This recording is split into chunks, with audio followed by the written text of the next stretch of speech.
go, get their final instructions. Of course, they've had them in the dressing room. Gentlemen, we went through the rules in the dressing room. I expect you to obey those rules at all time and my commands at all time. This is good. This is good. Touch them up. Touch them up. Good luck to both of you. So referee Ken Ezzo lets each guy know what is the legal scoring area. That's good when referees do that right at the outset. Fighters have no question about that. As you look at Valenzuela and Berto. Berto, a cool customer. He's had the Olympic competition. That is an invaluable edge when a guy turns pro. You've seen all types of styles. You've been in hostile crowd situations. You've been under pressure. You've traveled a lot. And it's good to get all that out of the way before you do it for real. Berto in black trunks will be stalking here on Valenzuela. Valenzuela has the height and reach, and he needs to use it and do so right away against a strong puncher. Valenzuela, in theory, would stay outside, pop double jabs, and make this a fight. However, when he stops, he could be nailed by Berto, and he's already getting some tough shots coming upon him. Nothing on those shots by Valenzuela. Berto may tee off on him. Valenzuela needs to discourage Berto from just walking through him. Otherwise, it will be target practice.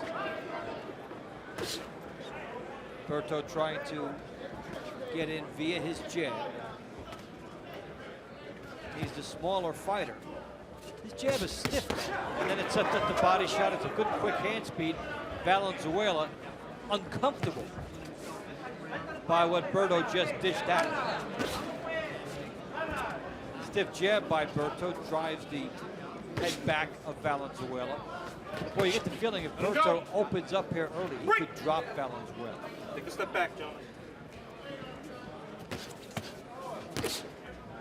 Valenzuela pawing with that left hand. He needs to flick it. He needs to be sharp with it, or else Berto will just evade it and come through. Good jab there by Berto. Nice stiff jab, good right hand to the temple area. That shook Valenzuela. So did that right hand, and Valenzuela's in trouble. Here comes Berto. Double left hook. Valenzuela is in deep trouble and down early.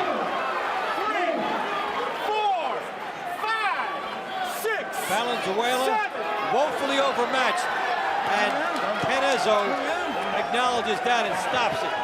The bout comes to an end at 2 minutes, 19 seconds of the first round. Referee Ken Ezzo stops it. The winner by technical knockout, Andre Berto. This is the pro debut for Hedgeman. There's Quillen out the cannon.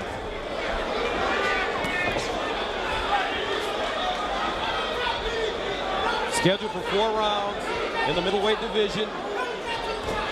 That's the kind of aggressiveness you want to see as Quillen goes to work, knocks out the mouthpiece of Hedgeman. That left hook is devastating for Quillen. He's looking for it now. And down goes Hedgeman. 5, 6, 7. Kid Chocolate is all business. Nothing sweet and nice about this. Shades of Corrales Castillo, a knockdown. The mouthpiece comes out, and the fighter who suffered the knockdown gets a little bit extra time to recover. It might not matter today, though. Quillen moving in, attacking the body. Hedgeman keeps his hands up. Up jab lands, followed by the right hand. Another left hook. This kid has a nice assortment of skill. Very tenacious. There's another sharp left hook. Hedgeman in all kinds of trouble with 1:45 to go in the first round. He's looking for that knockout. Hedgeman wedged in the corner, and he ties up Quillen.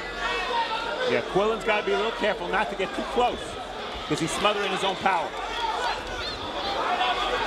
No body work on the inside from Quillen. They are really exchanging punches now. Hedman in all kinds of trouble. Quillen, a right hand. Not on his feet.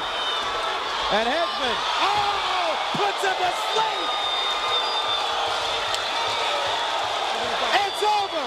Kid Chocolate That's with ugly. a devastating knockout. That's ugly. That's ugly. He actually got hurt a couple of times in the corner, but made his way out. And the winner, by way of knockout, Peter Chocolate Quillen.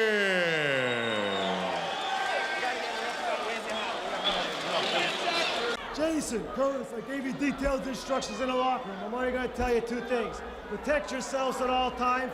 Obey my commands at all times. Any questions here? Questions here? Touch gloves, bang at the bell. Do it. So Curtis Stevens, undefeated, 7-0, ready to take on Jason Quick. Undefeated, 4-0-1 with 3 knockouts. Stevens with 6 KOs to his credit. This one's scheduled for 6 rounds in the super middleweight division.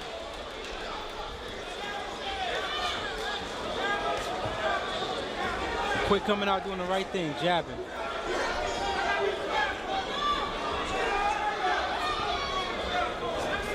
How do you expect this one to go, guys? Well, I think Curtis Stevens would like to check the chin of his opponent quickly. I think he'll get the to Jason Quick once or twice in this fight, but I do think Jason will weather the storm and lose the decision. And keep in mind, Gus and Brian, that Jason Quick was stopped in the New York Golden Gloves about 3 years ago by Curtis Stevens. They fought twice as amateurs. Stevens won, one by decision and one by stoppage. Stevens with the make that. Oh! Wow!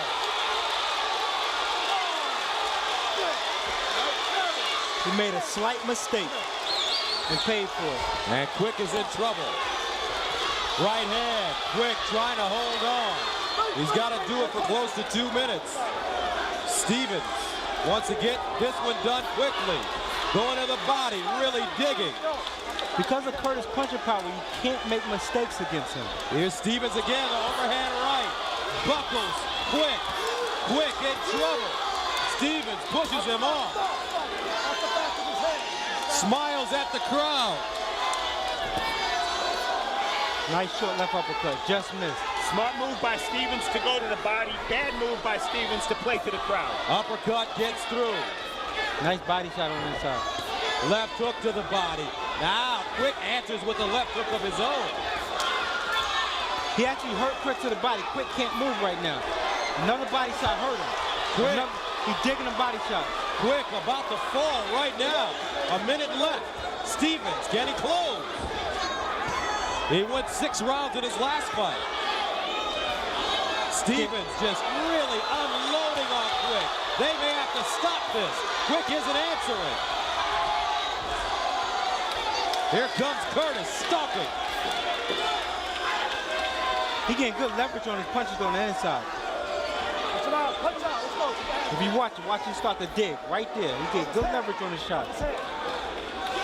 Both fighters now tired. Wow, Curtis slowed up a little. A little punched out, I think. Curtis has never hit somebody this often without him being gone by now. He barely missed an uppercut. Stevens again, trying to finish it. I mean, not that I'm a prophet here, but I said he would get the Quick early, but Quick will weather the storm. The body shots have been devastating, though, for Stevens. And Quick is in tremendous shape. There's another left hook. Wow. Round 1, you want to see a beautiful left hook? Brian said that Quick made a mistake. His mistake was that he punched and he didn't bring his punch back, didn't bring his fist back, leaving his chin exposed. He leaned back away from the punch. Didn't lean back enough, did he? Hey, credit him for getting up from that. And Stevens, wisely after the knockdown, went to the body because that was what Quick was giving him. This is later in the round. And Kurt, I'll tell you, I can't believe that Quick took this much punishment.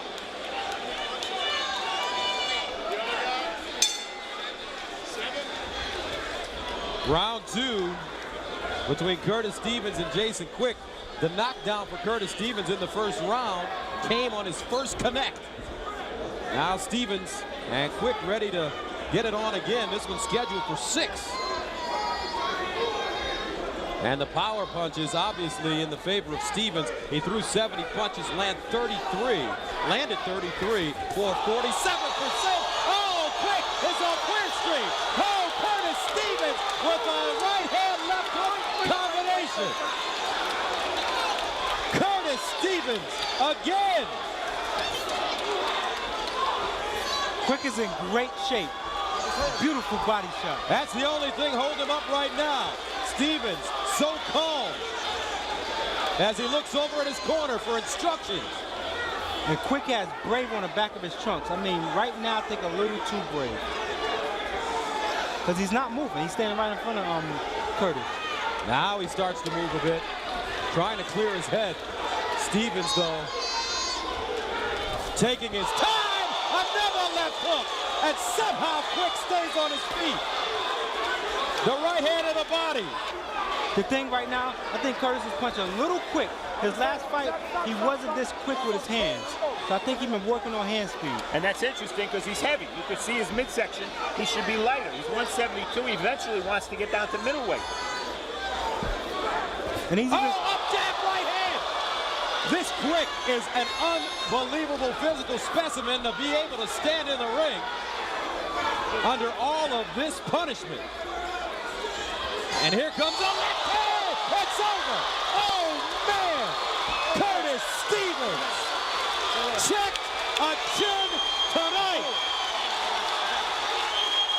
Woo! Chin checker. Woo! Sometimes I look at things like that and I say, why or how?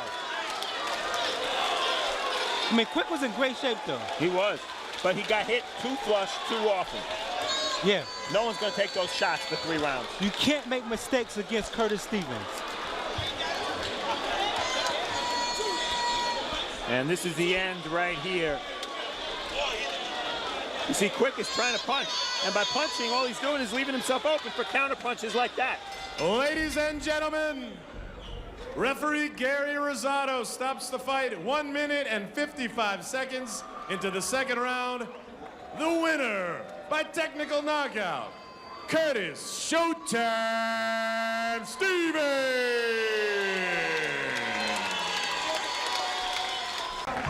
James, all right, here's the line right here, so you know, right there. There's the line right there. 12-round title elimination bout. Good luck to both fighters. Touch them up. Let's go. Come out at the bell.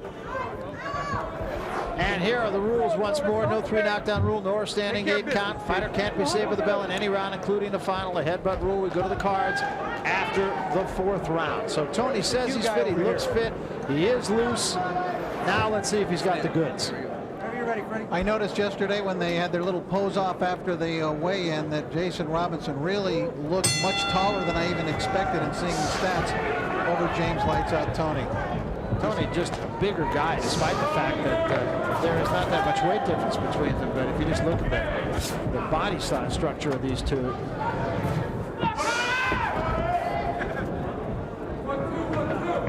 I would think Robinson's game is going to be to stick and move and make Tony chase him. Arnie Rosenthal, his manager, calls him the most disciplined fighter I've ever been around in my career. So he'll need to stick to a game plan here against Tony.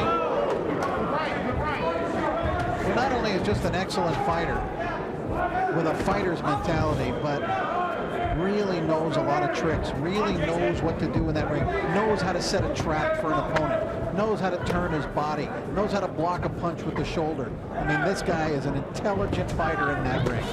You know, he is, and yet there have been times when I've done James Toney's fights or I've seen James Toney fight that he does. He's got all the tools in the bag. He just doesn't always use all the tools. Now, he says he's a different guy, and that's what we'll see tonight.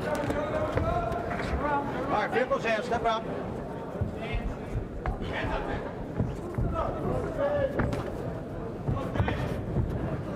He's determined to not only win the fight, but to knock Robinson out. You heard him tell that to Sean O'Grady earlier tonight. Jason Robinson is a former kickboxer, a 3-time kickboxing champion. Says he was able to make the transition pretty good. He got tagged with a good short right hand from James Toney there. And Sean O'Grady, you don't often see, very frankly, kickboxers translate into good fighters. No, it's because they don't plant their feet. What they try to do with Robinson is try to make him settle down more, dig those feet into the canvas. If you're trying to kick 6 kicks around, you're not really going to plant your feet. With his feet planted, he can punch a bit harder. Trying to work the jab. It's not a powerful jab. Fighting from that southpaw stance, and I tell you, that is bemusing to any fighter in boxing. You jab with the right hand, your cross is a left cross, and you're throwing a right hook. The punches come at you from different angles. Although James Toney, you guys talked about it, you alluded to it in the last conversation about how he has been around the block. He knows what he's doing inside the ring. You know, he probably has been his own worst enemy in the sport of boxing. You talked about his lackluster performances. Sometimes he falls asleep in these fights, and hopefully he doesn't do that here. Well, he says he's a different guy. You saw him switch up for a moment. He went southpaw for just a moment there. Yeah, I think he was hearing me talking about how confusing that is. Yeah, I think he's doing a good job of body punching here, getting within range. Don't get in a hurry. You know what? You're a professional. Let's see what your opponent has. Take your time. You got 12 to deal with.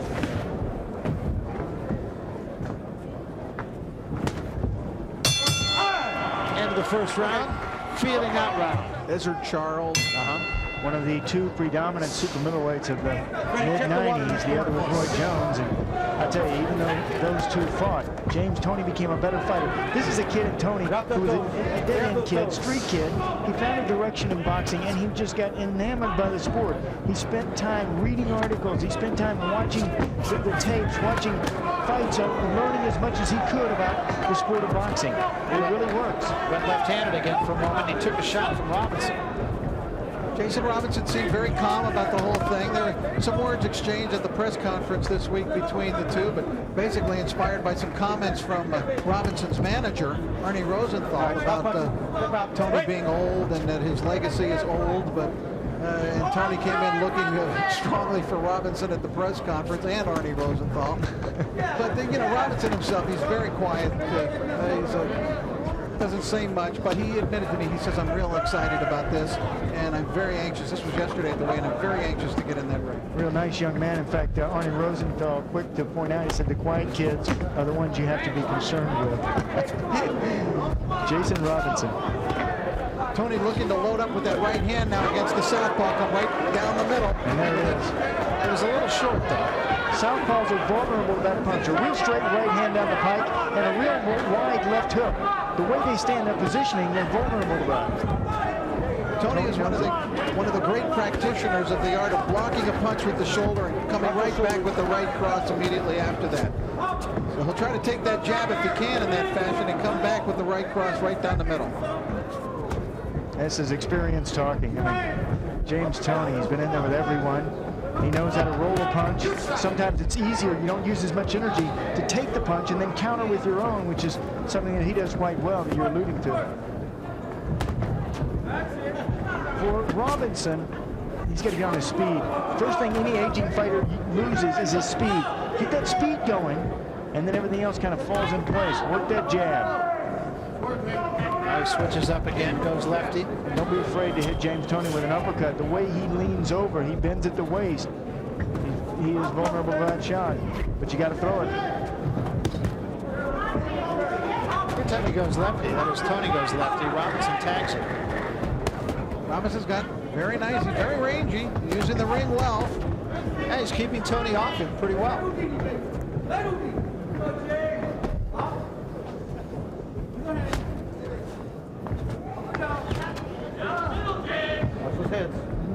You can see the concentration. A little upset that he missed an opening there. Robinson frowning, really concentrating. Coming to the end of round number 2.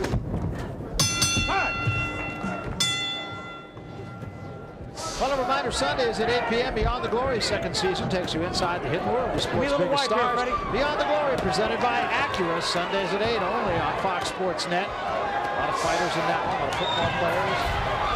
Lawrence Taylor, one of them with I liked a lot. I tell you, this round got off to a tremendous start. Both fighters came out and really put it on each other. Pretty even in that exchange.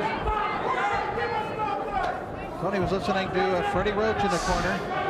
I think Freddie Roach has really become one of the outstanding trainers in the sport. Absolutely. In fact, the current issue of KO Magazine calls him the Eddie Futch of the 21st century. And wow. What a compliment that is.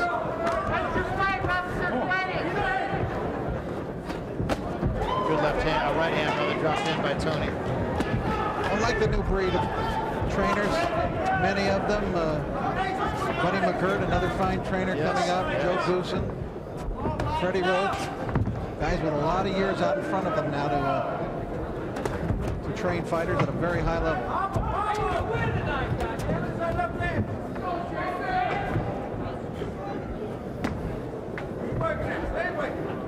Roach was back in Atlantic City last night and here today for this fight. So an amazing turnaround. Nothing if not dedicated.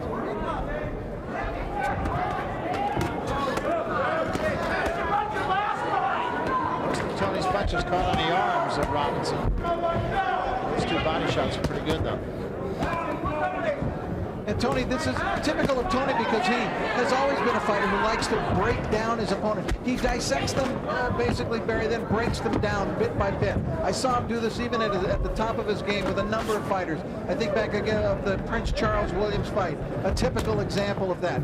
James necessarily isn't a hurried fighter in that ring. The only time I ever saw him hurried was when he was fighting Tim Littles at the Olympic Auditorium in Los Angeles, and he got badly cut at the end of the third round. The referee told him he was going to give him one more round, and that was it. And he went out and took care of business, and he stopped Littles in the fourth round. That was an amazing moment in the career of James Toney. But other than that, he usually likes to do it little by little. Good right hand and left hand behind it. Nice combination by Tony. And Tony walked into a left hand of Robinson's. Tony covered up a little bit there for a moment. Both these guys are landing strong blows, Barry. These are not pity-pat punches. Nice, stop punches, step out. Great, One of the two clinches right there. Listen for the bell.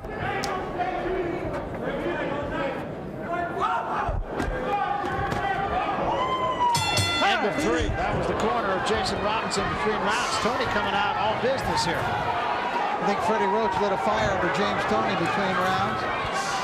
They want Jason Robinson in the other corner to keep using the jab, but don't stand in front of Toney.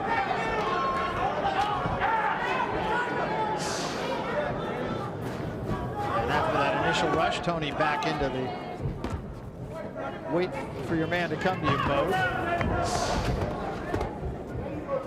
So I'll give that angle again with a side step. Sean O'Grady's with Arnie Rosenthal in the corner now, Jason Robinson. Sean? Yeah, and good instructions over here, guys, from Arnie Rosenthal. What made you say not to stand in front of Tony this way for Robinson? It's the plan. Just keep moving, show him angles, keep that jab popping in his face, and take him into the deep water. He's following the plan perfectly. I can't ask for more. Coming into this fight, Arnie, you told me that you wasn't sure how Jason was going to react in this fight. A high fight atmosphere, a lot of people, excitement, a lot of television. How's he doing? He's doing beautiful. No intimidation whatsoever. We're just 100% happy at this point. There's a lot of fight to go, though, Sean. As you know, this is scheduled for 12. Yeah, and you know how James Toney fights. He starts off kind of slowly, and then he builds to a crescendo. And he's an all-time pro. So. Yeah, and what do you do? How do you keep Jason this focused throughout this fight tonight? I think Tony will take care of that for us. Yeah. You just don't let up with James Toney. You have that man in front of you in the ring. You stay focused for 12 rounds. No Otherwise joke. you're in trouble. No joke. Otherwise you're getting hurt. How do you keep him from kicking? We broke that habit a long time ago. But he might want to now. All right, that's Arnie Rosenthal. Jason Robinson, he likes what he sees. Yeah, pretty good idea, I think, Rich. I mean, he's gone in here with an idea of how his man can best win this fight, take him into deep water, he said. Well, I think Robinson's fighting a great round here. He's been on the move just a little bit, just enough to keep Toney off balance, flashing out that right jab. Toney hasn't been able to find him with too much in this round. But James just keeps trudging ahead, looking to wear out Robinson. But Robinson looks very calm and poised in there, fighting a good game plan. There he is. Tony getting a little bit more punching range, though. Tony kind of walked away in disgust that time.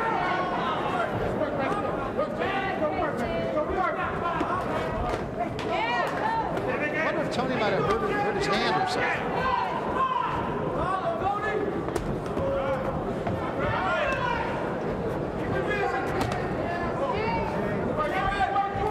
Tony has not done much in this round. He's been out hustled by Robinson in this round. Good right hand right there by Tony. Oh, another one right on the button. And Robinson stays right there. We told you before about how James Toney is the great practitioner, turning the shoulder and the right hand follow, the counter. That's what we described for you earlier, and you just saw the prime example of it. And then there was another one right after that, too. Robinson actually didn't take a backward step, but his corner was all over him for standing in front. Now, I have to tell you, I still gave that round to Robinson, even though I know the judges won't. Well, he had fought a tremendous round until then. I think Jason Robinson clearly won the first 2 minutes and 50 seconds of the round. But that was the best single punch of the fight. That was a hard smashing right by James Toney. So whether or not it won the round for him, it did some damage.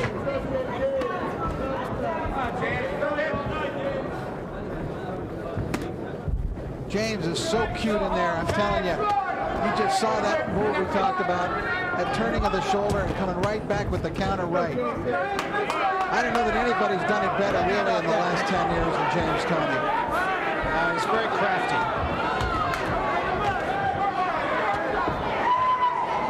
Robinson is letting Toney into his punching range more now. Yeah, that'll be disastrous for him. He needs to keep him out on the end of his punches, just like that.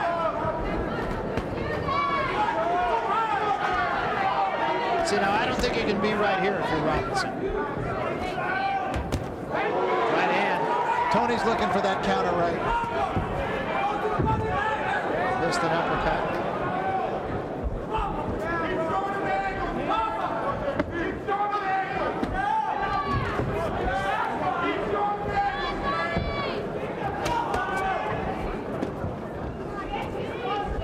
Robinson looks just a tad little hesitant this round after eating that right hand in the last round. Trying to get that jab to work to good effect. Left hand by Robinson in close quarters. Right hand by Toney, not quite as solid as the others. Whoa, let him out, let him out. Stop punching, whoa, stop, step, break.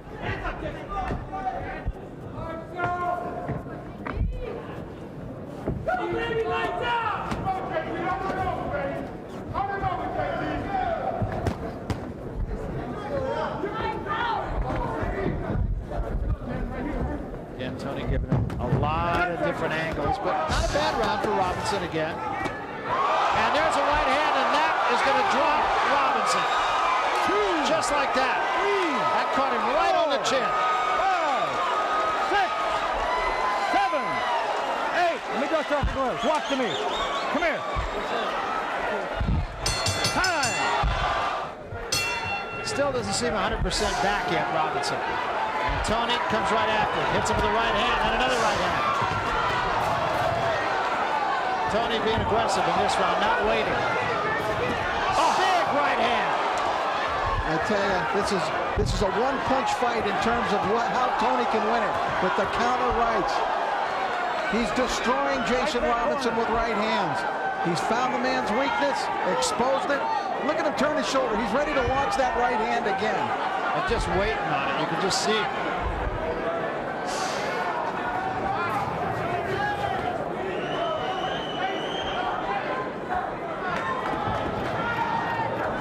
Robinson working the jab. Going to be a little more hesitant with that left hand, Will Robinson. I'm looking at his legs. They're not all there, Barry.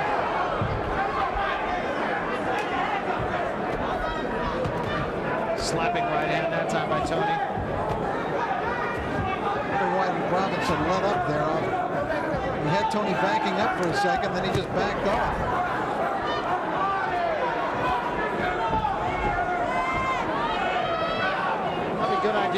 Robinson to stay away from Toney in this round. Probably be a good idea to stay away for 12 rounds. Yeah, not a bad idea. Also, Robinson seems to be pushing his punches a little bit more in this round. Sean O'Grady? Oh, experience is a great teacher, huh? See what James Toney did? He took Jason Robinson out to the deep water and then he drowned him. What he did is he took Jason Robinson's punches early.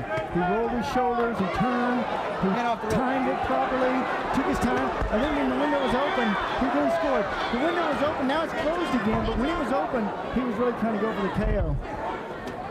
Guys? He's still kind of playing coy here, is Toney. Shake his knees, an old trick that Sugar Ray Leonard used to do. But he hasn't really gone for the gusto in this round. And Robinson has done a nice job, at least to this point.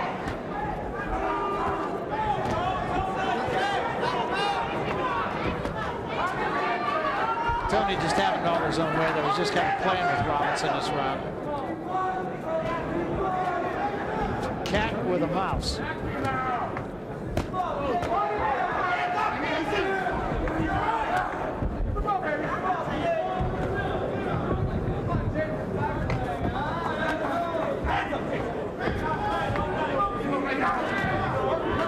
Still turning left-handed at times there, Barry.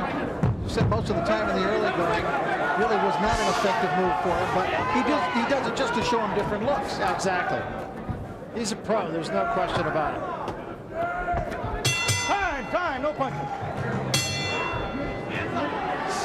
Welcome back, round number 7 now, and all of a sudden Toney is just controlling everything in this fight. Clean up my corner, first team. But Robinson bounced back pretty good in that last round. I really didn't think the way the previous round ended that he'd be able to make it through another round. I didn't either. I just thought that Toney kind of played with him a little bit in that round. But that may have cost Toney the round. But he seems a little more intent on business here in round 7. Let's go back into the corner now of Jason Robinson. Sean O'Grady is back for Arnie Rosenthal. Sean? Thanks, guys. Arnie, in the 5th round, Jason down on the canvas. He came out, had a better 6th round than obviously the 5th. What did you do to keep him going in this fight? He's got a great focus? I mean, the focus is there, like I said from before. Yeah. But he's got the heart of a lion right now, and he's starting to come back here. But he lost that focus for that split second, and Toney fought 10 seconds of that round, and that was the 10 seconds he caught him in. The window of opportunity was open, and Toney really tried to go for it. That's why he's James Toney. How is his response between rounds? How does he sing? Fine. Seems like he's in this fight? Absolutely. What do you try to do to him at this point? What do you try to get him to do? Get back on the game plan that won the first 4 rounds for him. Which is? Stick and move to your right, and not drop your left hand like that. All right, I think he heard that. Jason Robinson, they don't want him dropping his hands. You got to remain focused, guys. And he still is dropping his hand a little bit. Punches in front. He just seems to have no defense for the counter right of Toney. And Toney not throwing it a lot, but when he does, it's with intent.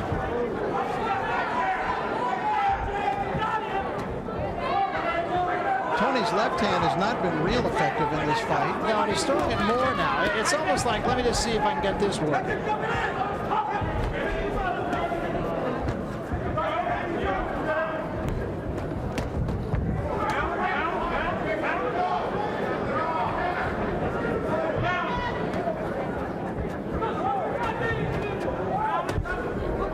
I think Toney has gone back more to the gradually break down his opponent role in this round. Oh, there's a right hand from Robinson that rocked Toney. I think Toney just got a little too cute.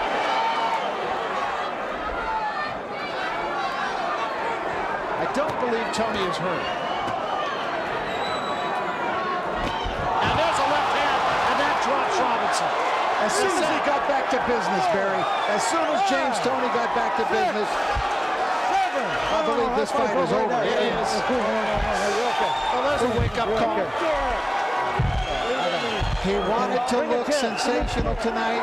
He wanted to look spectacular. It may not have been spectacular for 3 minutes of every round, but without question, that is one spectacular finish. will win the fight. Stevie Smoger, the referee, who was the referee in the month of July when Pavel Wolik and Delvin Rodriguez put forth their top candidate for Fight of the Year, which was on Friday Night Fights. So Cervantes needs to make this an ugly fight. Spoken by somebody who knows a thing or two of making ugly fights. I'm still looking for bonus pay for having to broadcast that Roy Jones fight a year ago. Oh, that was the fight we both was crying after it was over with. That was an ugly fight. Round number 1, Cervantes and Danny Williams. Williams, a lightweight prospect from this area. He just fought on July 1st. We told you that he served time from 2006 to 2008. Told us that being in jail gives you time to think about what you want to do when you get out. And Bernard, you know this is a young man who is focused on straightening things out and going about things the right way. We were talking earlier, he is from this Metro St. Louis area, but he was very specific in saying, I want to be introduced as being from Youngstown, Ohio, by way of St. Louis, as if to say, hey, this is the new me. Exactly, and also it's a new change for him. You know, he done some time. You know, I can relate to redemption and taking care of things that you need to do in your career or starting your career, and he got that early. That's what I'm impressed about Danny Williams, is that he understands that staying in the same location, same area will be a problem, and he realized that early, and I'm impressed with that. Good right hand that Williams landed moments ago. I like his patience, too. He's looking at his target, and he's studying him, and then he's going to go ahead and start opening up before this round ends. That left hook was blocked by Cervantes. Now he comes forward, does Williams, trying to place that right hand again.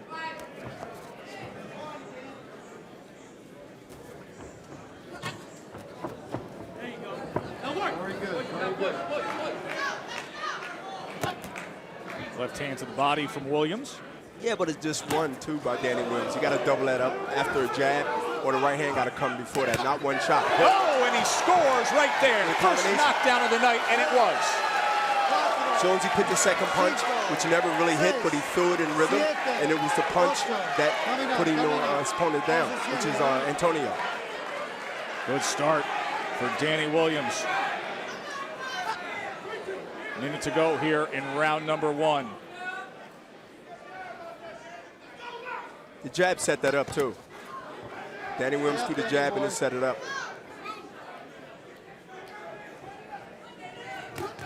Lands the right hand that time. It's a 3-punch combination, jab, right hand, left hook. That seemed to be the shot, down the left hook to the body. Lead right hand followed by that left hook. So a good start to the night for Danny Williams, who has won 6 straight. This is his only loss back in September 2009.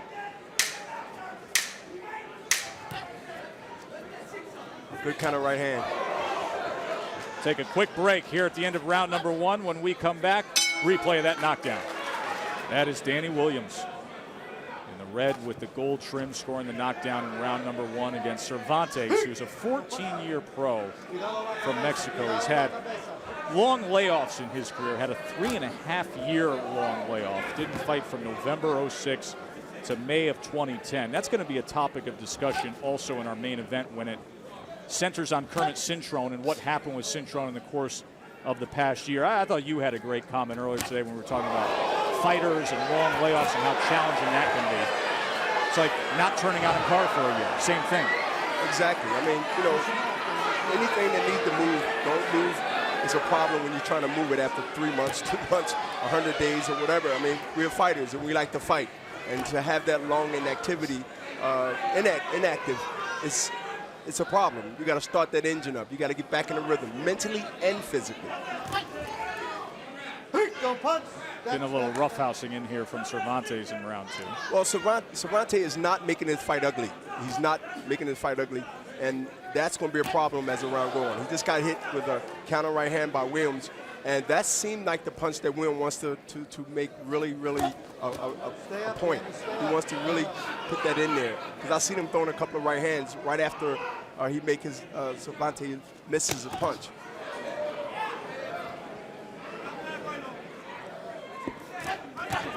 Good body shot.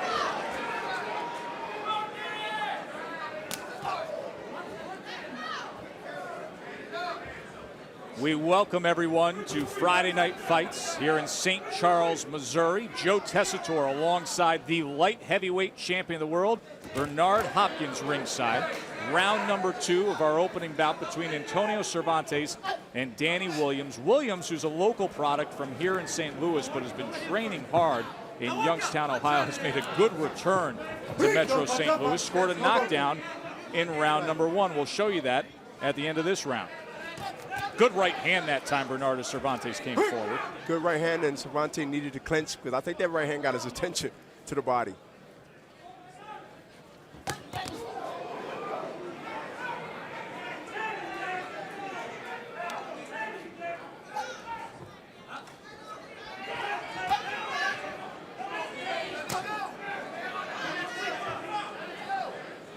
Williams, a lightweight prospect, just fought at the beginning of July, trying to stay active, trained by Jack Lowe, who also has been the longtime trainer of former middleweight champion Kelly Pavlik.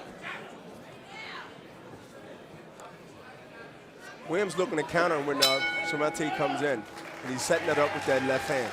You made the comment earlier tonight that Cervantes needs to make it an ugly fight. Absolutely, and he's doing that because he knows he can't outbox Williams, so he has to make it a dirty fight. It's going to get even dirty as it goes on. I mean, look, we got 10 rounds, and look, we're in the 3rd round, so it's going to heat up. He's 3 rounds behind. I mean, what else? He can't go wrong by trying to make this fight dirty, and that's his style. But he has to put more pressure on Williams, or it's going to be a long night for him. Now scheduled for 10. Williams, such an accomplished amateur before starting his pro career. This is the 20th fight of his pro career, but as an amateur, he won the National Golden Gloves Championships at 132 pounds. That was way back in 2004. And his hand speed, he throws combinations, and he's smart. He's looking for that left hook to the liver. He brought it upstairs this time. That is Williams. He brought the left hook upstairs. But he's mixing it up. He's mixing it up. His eyes is very sharp. He's very focused. And right now he's getting good work in from a veteran. He doubled up the jab, just came forward and was able to land the right hand. What I like to see from Williams a little bit more is to throw uppercut after some of those combinations, because Cervantes is square up. He can get that uppercut in there right now. He can get that in there. If he look at this tape after the fight's over, he can see that he can get that uppercut in, because he's doing the same thing over and over, and you got to switch it up. Seems like at times Cervantes, too, is leaning forward a bit when he comes inside, making him a prime target for that uppercut, as you detailed. Williams doing a pretty decent job in this round of targeting that belt line. Yeah, he's winning this round. He's winning this round. He's sharpshooting his opponent. He's trying to get that counter right hand in again. And that's going to be, I guess, that's going to be really the signature punch in this fight, because he sees an opening there, and it just didn't get there yet on his mark. 3-punch combination that he's thrown in. He steps to the side. That time he almost got clipped upstairs with a right hand as he went to that belt line.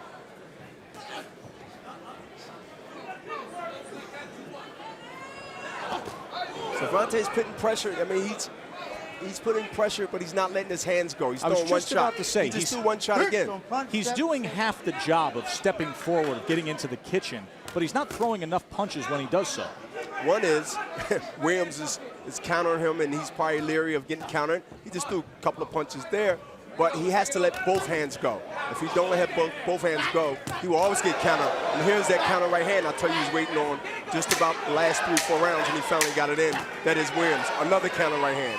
Also put that left hand to the body in the mix. Coming to the end of round number 3, Cervantes and Williams on Friday Night Fights. Lewis and Clark's first stop on their westward journey, and historian Jeremy Couture also tells us it is the first capital of the state of Missouri. And Danny Williams is hoping that it is a good place to make his Metro St. Louis homecoming, as he's an 18-1 lightweight prospect who went away to Youngstown, Ohio, said it helped him change his ways, just simply being separated from some of the people back home, got himself into trouble, went away, served time from 06 to 08, and now a promising prospect. So Joe, before you start talking about his resume and how he wants to become champion, he got hit with the right hand, but it was only one shot. He got hit with a right-handed, but he took it well and he responded well. But you know, this fight has to be a little bit bold. Hello. Boy, did he like that. And the fight is over. Steve Smoger wastes no time. He put the jab behind it, then the right hand cashed in. It's over. Ladies and gentlemen, here is the official time. 1 minute 5 seconds of round number 4. Your winner by way of knockout, Dangerous Danny Williams.